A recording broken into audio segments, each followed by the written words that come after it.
guys, welcome to Body and Soul Painting, my very first Body and Soul Painting class online. We're going to move for about 20 minutes, just a little light, gentle movement, nothing too fancy, nothing too difficult. And if there's anything that you don't want to do, don't do it, that's cool. Especially if you think it's going to bother you. I will be, as we're cueing, I'll be talking about different principles of art and the way that you can think about it when you get into the painting session of this workshop. So maybe you want to watch for that. At the end of this, I'm going to have you in Shavasana, which is laying down on your back with your palms face up. This is a nice place and very relaxing place to have your meditation, and that's where I'm going to invite you to meditate from. If you don't want to meditate from the floor, that's cool too. You can sit, you can find a comfortable chair to sit in and just close your eyes, or just a nice soft gaze as well. Are you ready? All right, let's get ready. The first thing that we're going to do is we're going to work with our toes. And all I'd like you to do, we're just going to ground ourselves real quick. We're going to find a nice, comfortable standing position. Your legs are about hip width distance apart, not too wide, not too close together. Makes you feel really strong. And then what you'll do is just lift up your toes as much as you can. Really activate your toes. And then if you can, and it can be kind of difficult, you're going to take your pinky toe and you're going to lower your pinky toe, and then the next toe. It's a challenge. And then the next toe, you can look down. And then the next toe. I never do it quite right, that's totally cool. But what this does is it grips your toes into the ground, and now you feel kind of more connected to the earth. And you can take your kneecaps and just kind of grind them or open them up a little bit. And that will just give you a nice sturdy base to work from.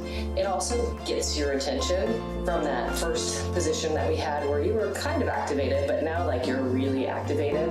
And when we talk about contrast, we're talking about the difference. So part of what I would like you to recognize while we're moving is the difference in the contrast in the movement. And that's really, that's why we're doing this. It's number one, to relax you, and number two, for you to recognize how contrast works and how it feels and how it moves and how it actually provides some clarity in the art making process. So now your toes are really gripping into the earth, and now you're really recognizing and noticing them because they're on, they've been turned on, right? And we're gonna start with our head now. So we're just gonna start with some simple neck nods. So you're gonna take your chin and you're just gonna look down and you're gonna look up. Just like that. Get a nice, lovely stretch through the back of your neck here, and then all the way up, just like that. And down, and up. And of course, well, first thing, we've got some contrast just in down and up, which are the directions. And of course, if you can contrast that in your art making in directional ways, it will add some disruption and maybe some interest as well. Something to think about is the direction of your painting. Let's change the direction now and just tilt from side to side. So directions of your shape, direction of the canvas, all those things. The other thing I notice in this is the difference between stillness, right here, nice stretch, and motion right here. Really pay attention to that nice stretch, and then the motion. Because there's like this floated quality between the taunt, right, the still. There's this tension here, and then there's this nice floating quality of your head as it moves over. So you've got some interesting contrast happening in the movement, from stillness to movement. What does that look like in a painting? Stillness and movement, right? That's a question for you to try to answer. And what do you want your painting to do? Do you want it to be still, or do you want it to move like we're doing today? Go to the shoulders here. Go ahead and raise your shoulders up. And a nice straight line down. Raise them up. And a nice straight line down. You put your arms down. Raise them up. And a nice straight line down. A couple more times. Here we've got this straight line, this kind of same thing with the stillness and motion, but we've got a straight line that we're working with. And now we're going to go in circles. So your shoulders are moving in circles. Our shoulders are wonderful joints that allow us to create these big, huge, wonderful circles. Go ahead and go backwards. And we've got two different shapes that we're working with. We've got the round shape of a circle, and we've got the straight of a line. And they contrast quite a bit, quite different in the way that they work. In one way in particular, when you look at a circle, you can actually rotate it, and it's always the same. If you have a line, you rotate it, and it's always different. So what do you want in your painting today? Okay. Let's move to our forearms. We're going to do one of my favorite movements, which is, this is T-Rex arms. So you actually have your arms up nice and close, as if you have little hands like a T-Rex here. And you're just going to let them sink down and let the stretch just go right through your forearms here. This is a really good stretch to do before or after painting, because you actually use your forearms quite a bit when you paint. And they can get tight, and in particular because we just don't really think about even stretching them at all. But here we have, and because we don't, it's an unfamiliar movement, it can be the difference between comfort and discomfort here, or uncomfortable. This might feel really uncomfortable. And then when you float it up, it's nice and comfortable until you get really taut here. This is uncomfortable, like that, right? Definitely, you're gonna run into moments where you feel uncomfortable painting. But always remember that's part of this opposites, right? There's always this uncomfortable part. And maybe you want your painting to be uncomfortable in parts so that you can show off the comfort in the painting, right? The stillness or the motion or the comfort and the discomfort. Great. Next thing we're gonna look at our wrists a little bit more. Just gonna nod them. Oh my goodness, this feels really good. I've got some fists here, and you're just gonna nod them up and down as much as you can. Up and down. Very similar movement, but it's a little bit more focused on your wrist. Again, really good stretch to be doing for painting because we use our wrists a lot, right? In fact, if you just consider if you were holding paintbrushes right now, you'd be painting curves all the way up the wall, into the ceiling, maybe even behind you, and then all the way back. There's a nice almost half circle that you're painting if you had paintbrushes. Let's contrast that with the movement, just a nice organic rolling of the wrist, which also feels really good on those tight wrists that you're using a lot when you paint. But now, like those lines, where are they going, right? They're going like everywhere. It's way more organic, it's way more uncontrolled. So we've got this kind of geometric shape versus like organic shapes that we can be doing. And how do they make your body feel when you go like this? Very controlled for me. And then when you go like this, it feels way more free for me, but it might be different for you. How are you feeling, and what does your body want you to paint today in that way? All right, sticking with the hands now. Keep that nice fist, but this time just really dig into the fist, make it nice, clench your fist here so your fingers are nice and taut. And we're just gonna release them. Nice, released here. So we've got tension, super tight tension, all that energy just welling up in your hands, and then just release them. Fingers feel like floating, don't they? Go ahead and grab the tension in, hold it really tight, and release. There's that contrast, that difference between the two, right? See how dramatic it can be? Go ahead and pull the tension in. And let's go for contrast, so go ahead and release. Nice. Perfect, how about one more time, because it feels good. One more time, pull that in, and release. Good. Okay, we're gonna do one more exercise here on the while we're standing, and then we're gonna go onto the floor here. So what you're gonna do is we're gonna work with your torso here, and we're gonna go into a twist. So go ahead and pull your arms up, and then you're gonna just take your right arm back to the back here. You can extend it if you don't have a painting behind you like I do. You can extend your arm. Okay. All the way out like this. That'll work. And try to keep your hips towards me so that so that you're maximizing your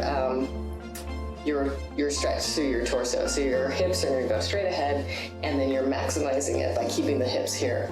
This opens up your shoulders nice, It also kind of rings out. You're now twisting the spine, right? You can go ahead and look behind you to really get that spine to curl up, right, into a spiral.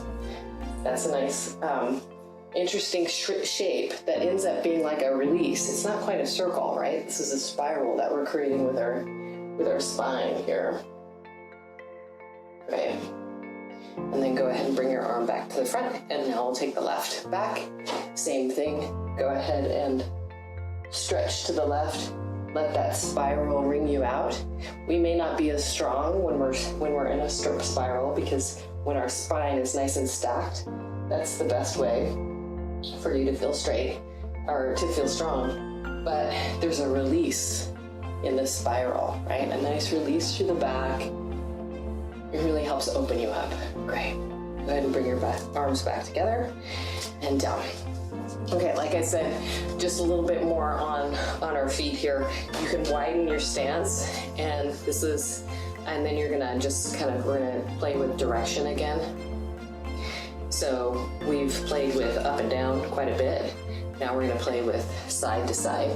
So all I'm doing is lunging into my left or right side. Just a nice lunge. This is gonna open up your hips a little bit. It might feel really weird, again, because we're playing with a direction that you probably don't do on a regular basis unless you are a dancer or you're at the gym every day or something like that. This can really feel awkward. Again, comfort, discomfort, but it's a different direction, right? And it's a different perspective to be looking at in your body. It's just like turning the canvas, which you'll see I love to do when I paint. Instead of just always painting up and down, you can always turn the canvas right or left. And sometimes it's easier to paint what you're doing that way. And sometimes it just gives you a totally new perspective.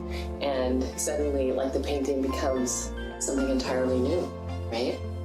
Like this, you're suddenly like, oh my gosh, I've got some hips, I've got some calves. Those calves have opinions. Isn't that great?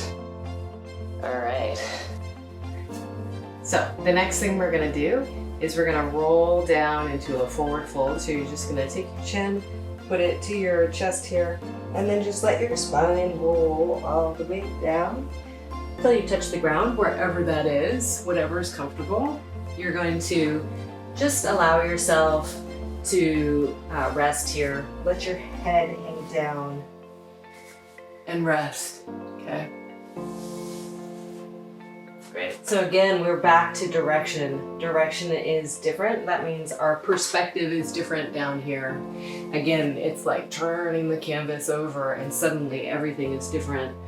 So let's even play with this more, because there's all sorts of ways, right? You can rotate the canvas and you can rotate your head and look for different perspectives at your canvas while you're painting.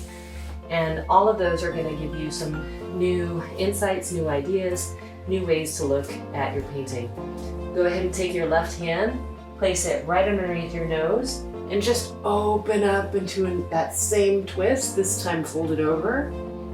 Again, looking at it a new perspective feels a lot different.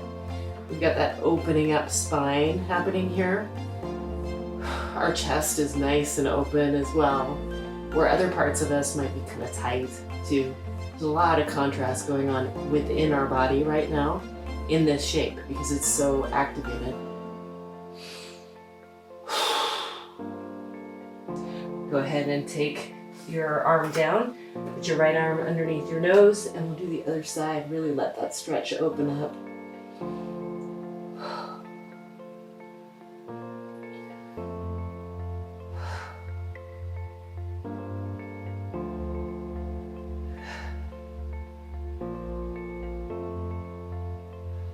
And back down.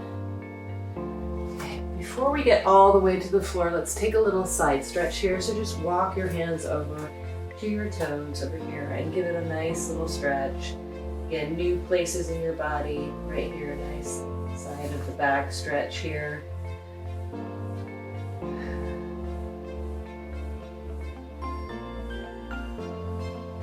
And then walk your hands over.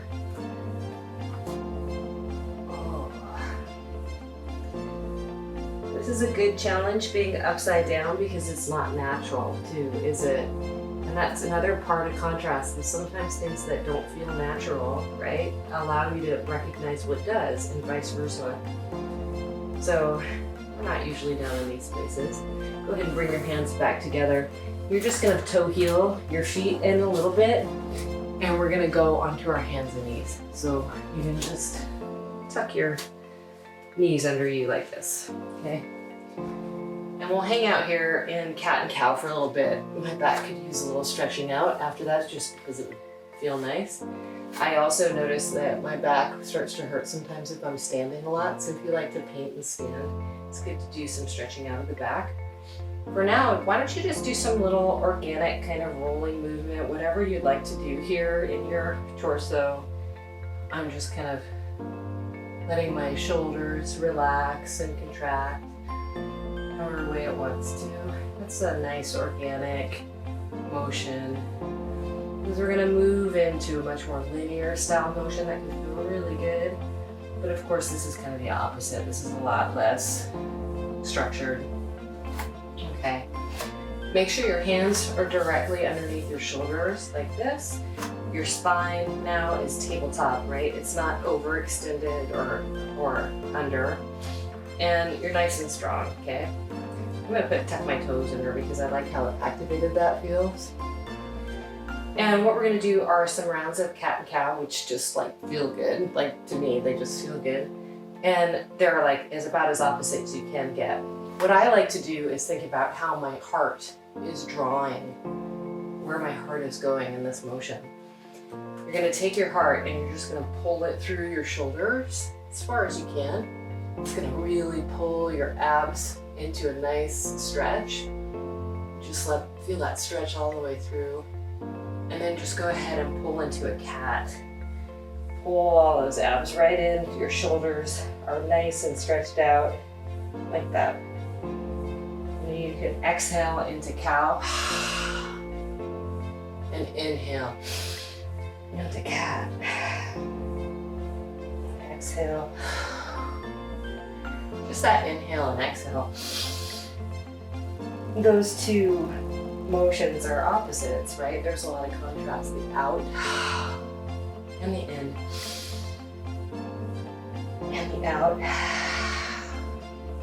and the in. Which one do you find the most comfort in? And how would you paint that comfort?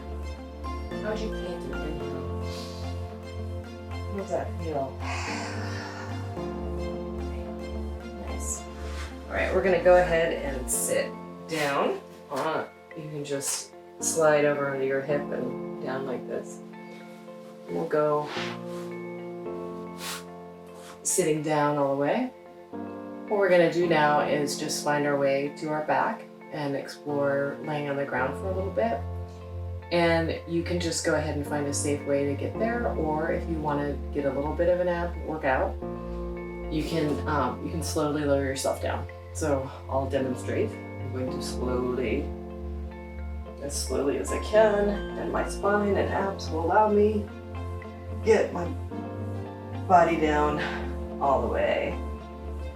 And of course, once I'm down here nice and relaxed, back to perspective, completely different, right? We're no longer straight up and down in any form. We're no longer supporting ourselves with our root system, with our legs. We're now completely rested and relaxed into the ground, into the earth. This is in complete contrast to what we were before. How's your body feeling here? My back kind of freaks out a little bit in this position. I need a little help to get relaxed into it. It's kind of interesting because I've been so contracted, right? That this is having a hard time relaxing. So go ahead and bring your knees up, and we're just gonna get a little circle here. A little massage on the back. It starts to feel really good. Like this. Nice circles.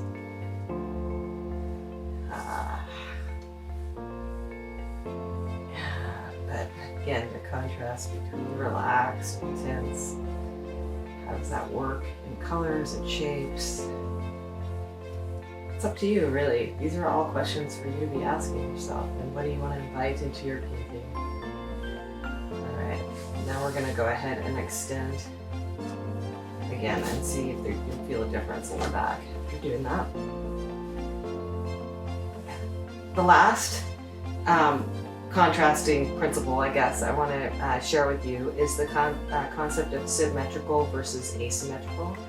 So right now we are basically a symmetrical shape. That means if I cut myself all the way down the middle here, pretty much one side's going to be pretty much like the other. I know the details are not like that, but if you were looking at it, it's kind of like that. Definitely my hair wouldn't be symmetrical, but it's basically symmetrical. And that feels really steady. It feels really comforting.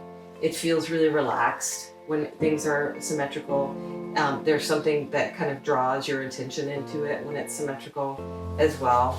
When you think of a mandala, for example, you're sort of drawn into the center because it's completely symmetrical. And it feels like this, very relaxed, right?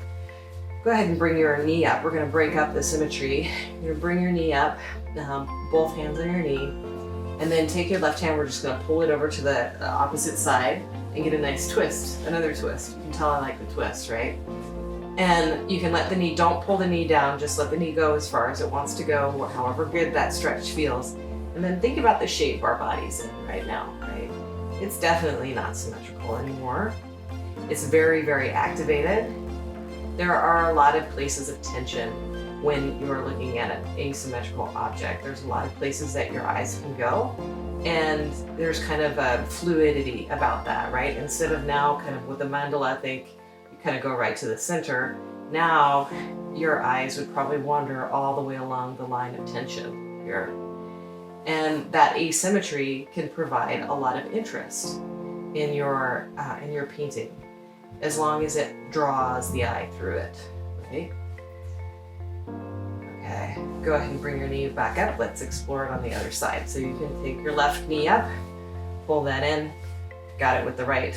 Go ahead and pull it over.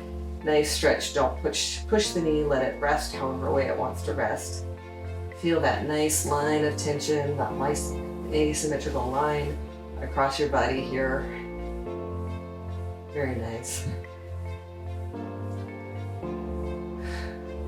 Feeling good. Go ahead and pull that back up. You're gonna pull your knees in. Last piece of advice here, but well, not advice.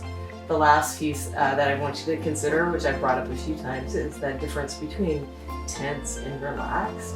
And so we're gonna look at it again, just like we did with the hands where we made everything really tight, tense, and then we relaxed them. We're gonna do that with our whole body now.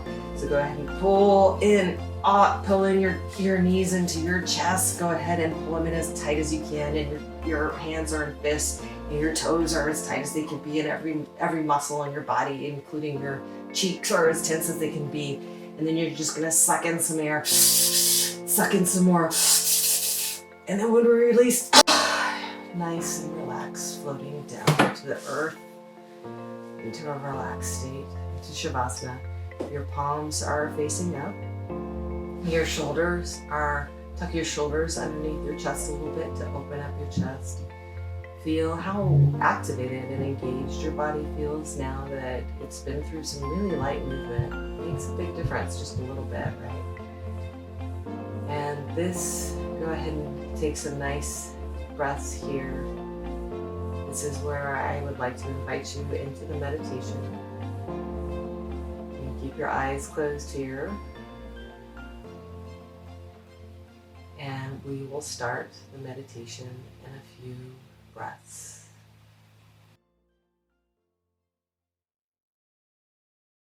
So let's begin this meditation by closing your eyes.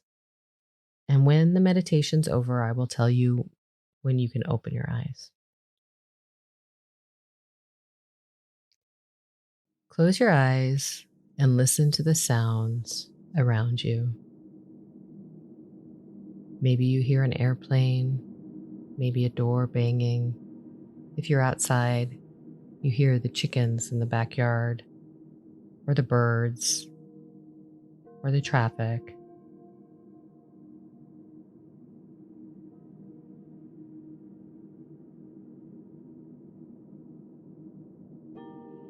Notice as you're listening how you might judge them. Maybe it's too loud or annoying, or the bird song is beautiful, or the chickens in the backyard are funny. Notice what you're thinking about these sounds around you.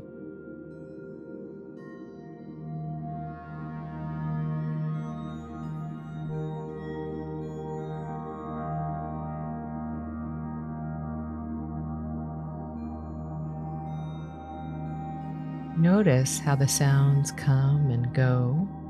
Despite your judgment and thinking, they continue to flit through the atmosphere, whether you want them or not.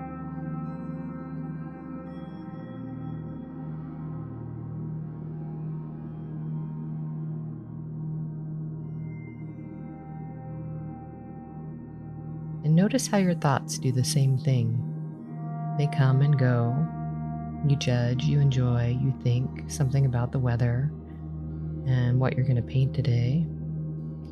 Each thought rises and recedes, coming and going, the same way the sounds do all around you. Those thoughts are impermanent, but you, your soul, and your body remain the unchanging witness to those thoughts that shift and grumble, trying to distract you from your true self.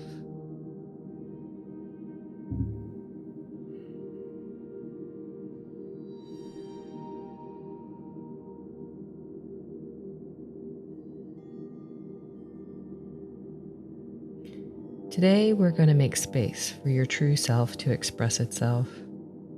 We're going to turn the thoughts off so we can listen deeply to our body and soul to paint.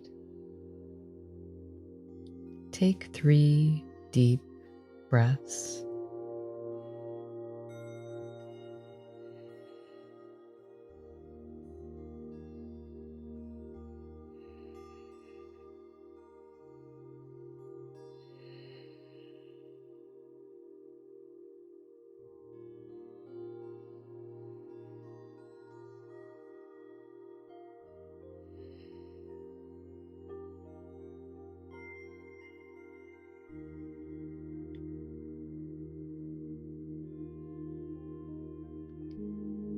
Now, use your mind to scan your body.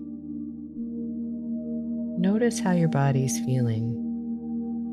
Tense, relaxed, tired, energized. Is there any pain? Just observe this sensation and take note. There's no need to change it. Just be aware of it. However your body is feeling is perfect.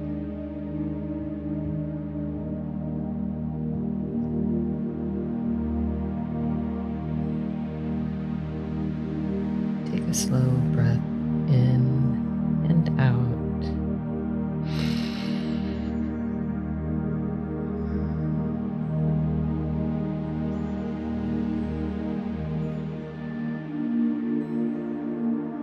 How are you feeling about painting today? Excited?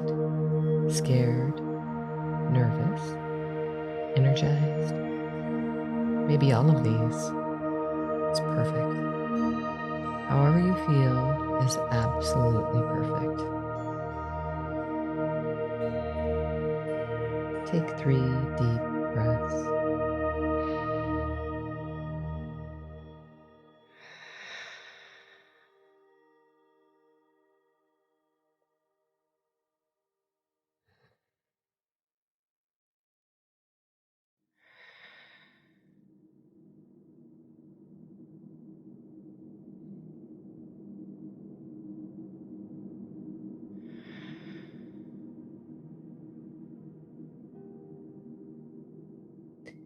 Today, I want to try an experiment. Today, you aren't going to paint from your mind or from the place of judgment where you think with words and analysis. Today, you're going to paint with your body. So with your mind, scan your body and find a place in your body that you are going to paint from. This could be your throat, your heart, your spine, your hand, even your pinky toe. It's up to you. Just find a place.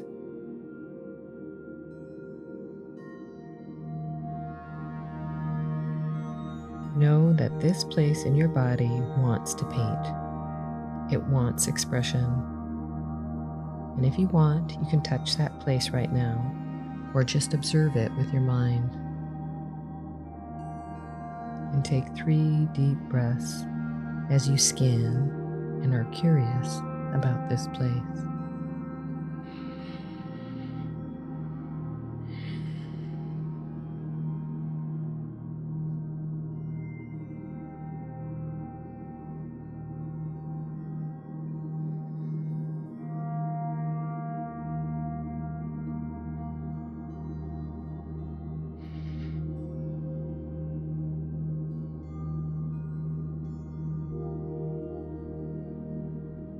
Try to understand this place. Be curious about this place in your body. How is it feeling? Is it pained, joyful, curious, jealous, nervous, angry, relaxed, tense? A little bit of everything?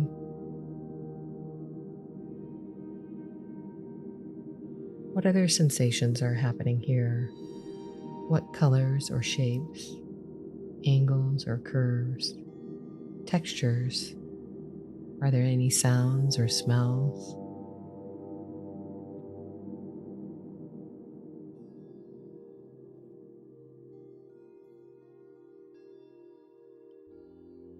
Put your mind around this place. Embrace it, hug it, love it.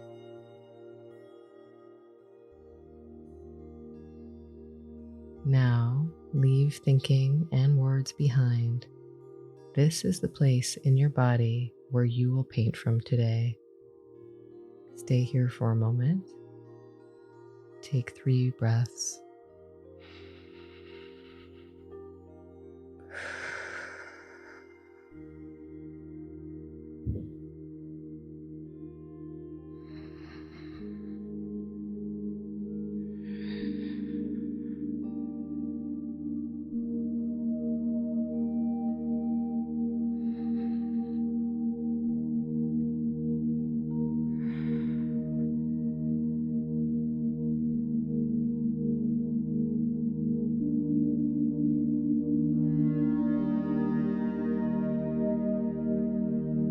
I will pause here for a second, and when you are ready, open your eyes.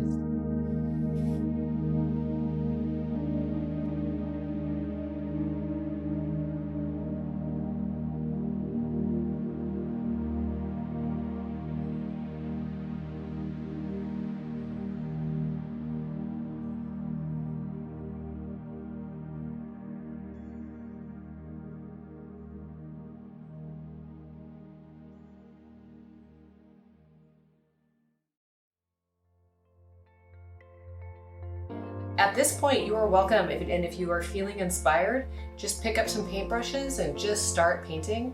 Sometimes people just like to do that after all that movement and the nice meditation and everything. But sometimes people also like a little tour of some tips and techniques, and so this is what I'm going to give you right now, is a little tour of tips and techniques. And basically, because we're approaching intuitive painting, we don't really have a plan. But we do have some tools and techniques to work with, which are different, right? We don't know where we're going. We don't know what it's going to look like at the end. We're going to have lots of fun in the process, but we are going to maximize the fun with these tools and techniques. So the first thing is acrylic paints are going to dry pretty quickly, and usually we're working in layers. So what you're kind of thinking about is what your first layer is looking like right now, which is mostly covering most of this canvas. This is a 3x3 foot canvas that I'm going to work on here. And then you're going to let it dry, and then you can go to that other canvas that you have and paint and paint and paint while this one dries. Or you can get a hairdryer out and you can dry it off and then paint your next layer, okay? But of course, if you don't wait for it to dry, then all the paint's gonna dry or mix together and you're not gonna like that. So, first thing you know is that you're gonna work in layers. The second thing that you wanna know about is this. If you've never seen that before, that is the color wheel. And this is important to your success because, like I'd like to say, how do you make mud? Like mud color paint. The way that you make mud is you're gonna mix one color on one side of the color wheel with the opposite color on the color wheel. So this red and this green are gonna create some kind of mud color. You may be working with mud. You might like that. Most of the time people don't like that, so don't do that. You don't wanna paint with red and green at the same time, usually in your layers, unless you're pretty familiar with the paints, okay? So not red or green, you've got blue and orange will do the same thing. You've got purple and yellow, they'll do the same things. So because we're gonna work very freely, it's best to stay away from those complementary colors in the beginning. You can paint them the next layer. So you could do purple and then some yellow in the next layer, and then there's lots of contrast because that's what this is all about. These colors on the front and the back, or on the top and on the bottom, they're contrasting colors, right? They're the highest contrast that you can get between colors. They're like black and white, except purple and yellow are like that. So that's how you're gonna create the contrast in the colors, is with the different layers. But now, when we're painting with the colors, what's best to do for that first layer, if you're starting out, is to choose like 3 colors on this color wheel that are next to each other on the color wheel. So it's the easiest to say, just choose the cool colors, which are the purple, blues, and greens. The green and purple, a little messy when they mix together, so maybe just blues and greens and the yellow. And then, or you could do all the warm colors, which are the reds and the yellows first, maybe some pink too. Or you could do, or you could do yellow, green, and blue, because yellow and blue make green. You could mix those together because you know that won't create mud. Or you could do blue, purple, and red, because you know blue and red make purple. Or the warm colors are the same thing. So this is really helpful for choosing those colors for the first layer, okay? Big tip. This is like the #1 tip that's gonna make you successful working with these colors, is knowing how to make mud and knowing how to not make mud. That's more important, even knowing how to not make mud. So there. So then you're gonna choose those colors, and then you probably wanna put some white, at least some white, on your palette, because you can mix it in and soften up the colors with it. And the other part of what white will do is it'll make your pigment more opaque, so you can't see through it, okay? And so that's important. And then if you think you might want to go dark as well, a little black or a little gray on your palette as well, okay? So I've chosen, for my first layer of colors, I've chosen the red, blue, purple range. And I'm gonna use the Level Up colors from the supply list here, just because, you know, that's what I love to paint with, and that's where I'm headed with this, okay? So, and plus you'll get to see some of the fun things that it'll do as well, and then you can try it with whatever you want. You can try it with whatever you want. So here, I'm gonna start with, I'm gonna start with, it's a mess. This is quinacridone magenta, and this is the high flow acrylic golden stuff that I write about in the supply list. And what's great about this is I love to just let it drip. You just kind of let gravity do some of the painting for you. One of my favorite things to do in the beginning is to let it drip. Okay, and then that can be cool in and of itself. Nice lines here, but I also have that trusty spray bottle, and I'm just gonna spray, and now it does all sorts of fun stuff here. Aha. And I can even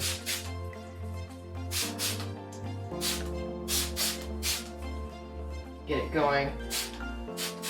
Right? Great. I'm gonna do the same thing. This is a phthalo blue high flow, same thing. And I'm just gonna layer it in here. And again, because I know this won't create mud, I can do this. This will create, it's kind of a pink, very close to red and blue, make purplish color. So let's do a little bit of mix here.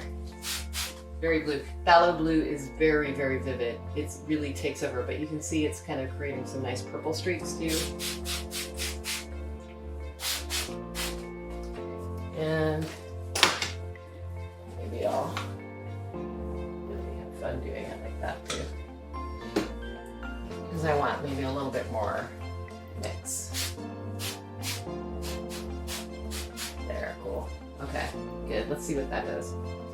Okay. Like I said, my purpose right now is to just basically cover the canvas as much as I can with as much fun color as I possibly can. And one of my fun tools to do that with is one of the cheapest tools you can get. This is a foam brush, and they're like $1 for a pack of them, basically. They're so cheap, and you can get them at Home Depot, you can get them in the craft stores and the art supply stores, but they're useful for any kind of paint. And they're useful to kind of fill up the canvas with paint first. So I'll do that technique first. This is some ultramarine blue that I'm working with. And honestly, my favorite thing to do with this is to always put like more than one color on there.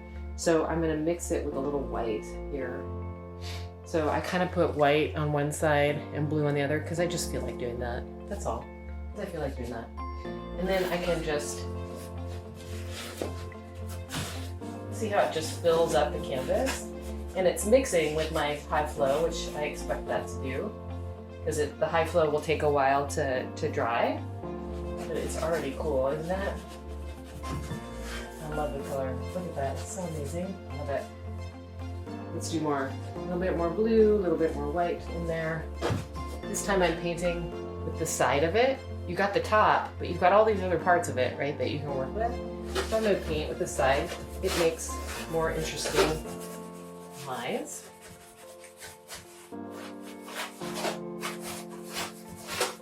Thicker lines, not really more interesting. And really, one of the things I'm doing is just moving that high flow around. Okay, not thinking much when I'm painting, I'm just having fun here. This is some of that high flow phthalo on my palette that I'm just gonna add to this. Maybe.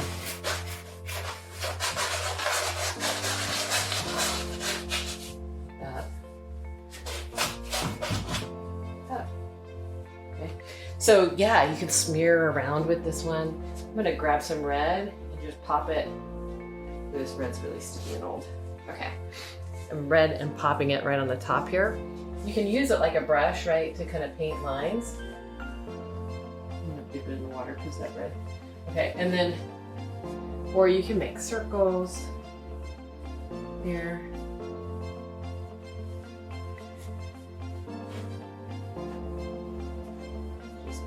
And I can like combine my circles by just continuing.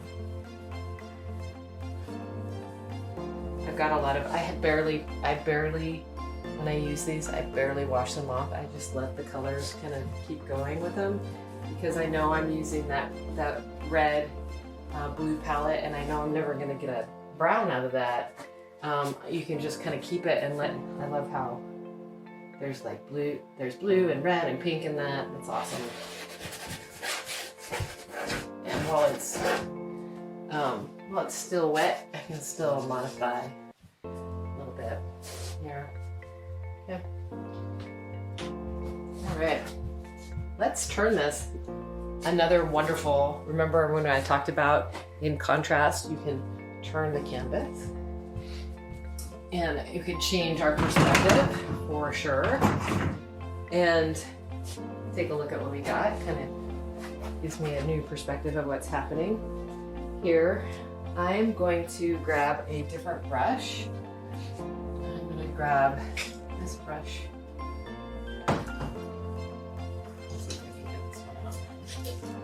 Okay, so I like a nice thick brush like this. This one's really old and gunky, But what I love about it is how old and gunky it is, because I can create cool textures with it by just kind of like this. So like this, stamping by stamping. So I'm going to take that red that's kind of old and a little crusty here. Ooh. And I'm just going to stamp. See how I can get some cool, more texture here. Textured look.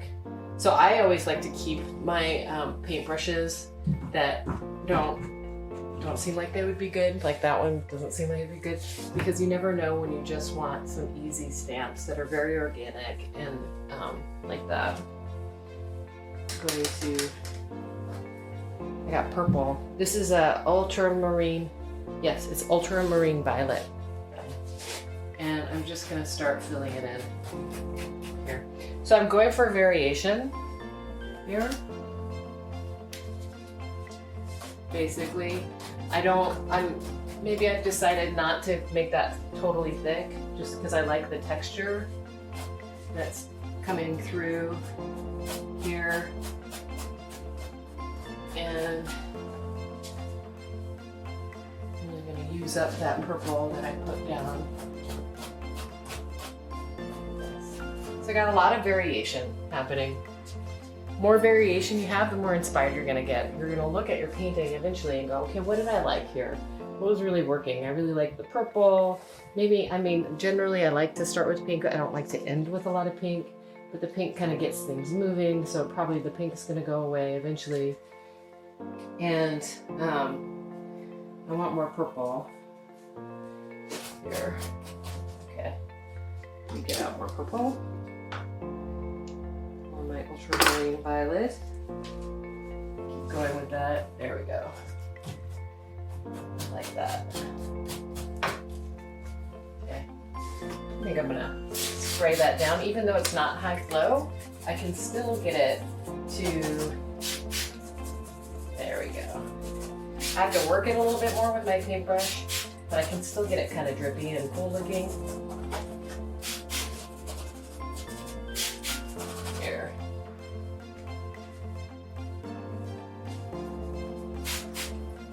Okay, which brings me to, this is a good other tip to think about when you're painting, which is that with acrylic paints, because we're working with all those, when we're working with all of these layers, probably in the beginning you don't want a lot of texture, meaning you don't want little globs of paint to be on there that are gonna dry, because you don't quite know where you're going yet, and it might bother you later on. You might want to cover it up and you're like, oh, there's a big pimple in the middle of my painting. The only way you can get rid of it usually is to scrape it off, and then underneath is white canvas and you haven't really fixed anything. So so the one thing to pay attention to when you're painting, and what I was noticing is when I do this, I do get a little texture because this is a heavy body paint that I'm working with. And I just want to make sure that I don't leave too much texture down. Sometimes I don't care, but if there's too much, then it's gonna probably annoy me later on. I don't want to be annoyed, you know? So do watch out for that. All right, so we have brushes, old brushes, good brushes. Those are good. The other thing, I think when I look at this, I'm kind of wanting some black in it. I want some black. And it's either me, here's the thing. There are two people talking, not people. There are two entities talking when it comes to painting. There's me and what's going on in my head, and hopefully there's not a lot of talking. I shouldn't use that word. Hopefully there's a lot of feeling and a lot of movement and just wanting to move for it and go for it, right? The other thing that's talking, the other thing that's feeling is this painting. This painting is gonna talk to you. So if you're having a hard time thinking too much, like, oh my, it's ugly, I don't like it, where is it going, blah, blah, blah. Step back, look at the painting, trust the painting, and ask the painting, tell me painting, what do you want? What should I do next? And sometimes that's all you need. It's just to turn it around. It's the painting that's talking, right? I mean, it's either you or the painting that's talking, but it's a dance. It's between the two of you.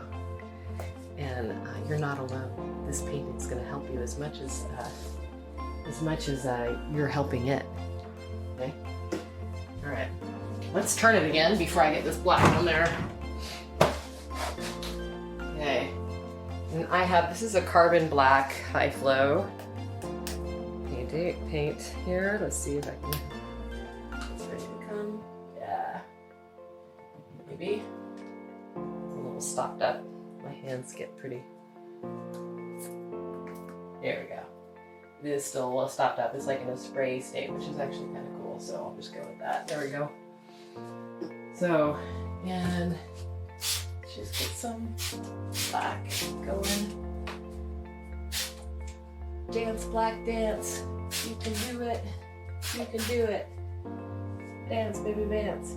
By the way, put on some good music while you're painting too. Like whatever I'll give you my playlist.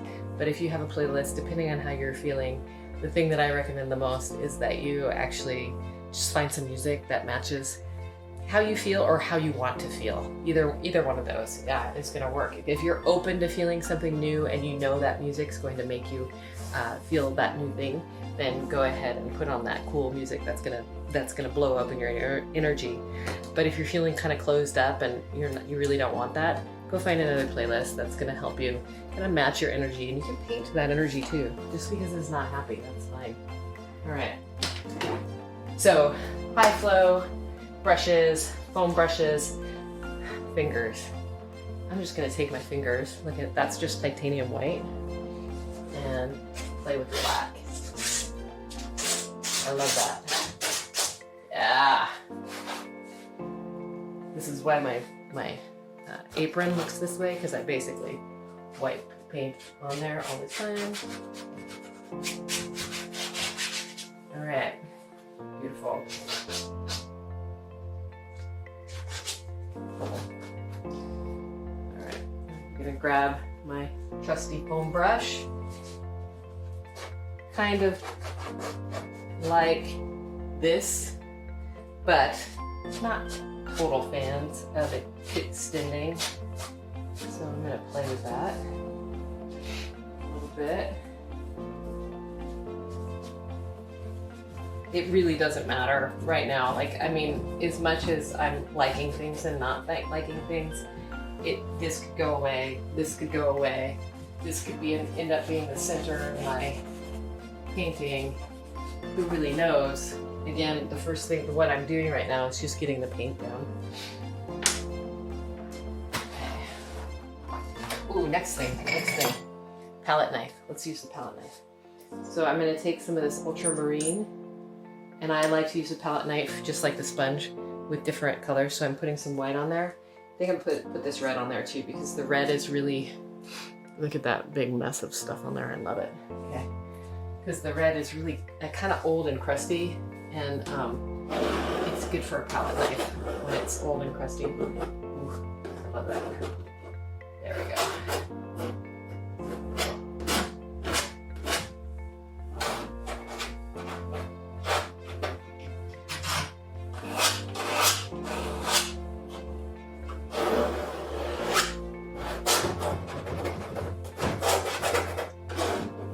Looks like a bird.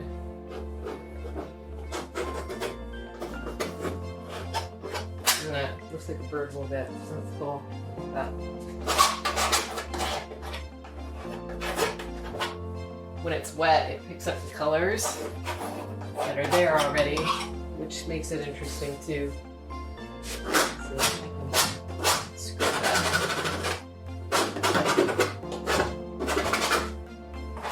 So cool. I'm like, my vision when I'm doing this is like this small. Like, I'm not looking big picture yet. I'm just really, really having fun. And because that's what you want to be doing right now, is having fun. Let's turn it around like that. Okay, so I just keep painting. At this point, I've only got probably like 5 more minutes of painting I can do on this layer before I need to just kind of let it dry. and move on to the next one. And that was about maybe like 20 minutes of painting. And it was super fun. Like, it was just like so freeing. This is like the best part of painting, is like being in this state of just painting. And eventually what's gonna happen is you're gonna have to let it dry. You're gonna move on to the next one. And then you're gonna come back. You're gonna, maybe next time I'll add some yellow to this or some other colors. And eventually what's gonna happen is you're gonna settle into something. Like, something's gonna start to call you. That painting's gonna tell you what it wants, and you're gonna respond. And you're gonna start going from this big place here where you're just painting all this stuff, and really starting to refine it and rein it in, however way that looks for you, right? For somebody might actually think this is what it looks like. This is a perfect painting, right? For me, I know I need a few more layers. I really need to work with this a bit before I can get to where I want to go with it. So it's really up to you at what point you're going to start to narrow in. Don't rush it. Have fun. It gets exciting. It gets more exciting when the vision starts to unfold. So just wait for it. It could take a few days. It could take a month, but that's cool because you get to paint and figure it out while you're doing that. And then yeah, you'll just refine it into where you want it to be. And then eventually a couple things are going to happen. You're either going to stop painting, or or the painting will tell you to stop, in which case you'll stop painting, right? So you're going to stop painting eventually, and you're going to work on another painting eventually too. But yeah, sometimes what happens to me is I just end up stop painting, and then the next day I'm like, I guess that painting's done. I don't really think I need to do anything else to it, so it's finished. And other times I kind of like have this moment of like, yes, this is really what's happened. This is what was supposed to happen to this painting. Both are good. And enjoy wherever it takes you. Just really enjoy wherever this process takes you, and learn from it.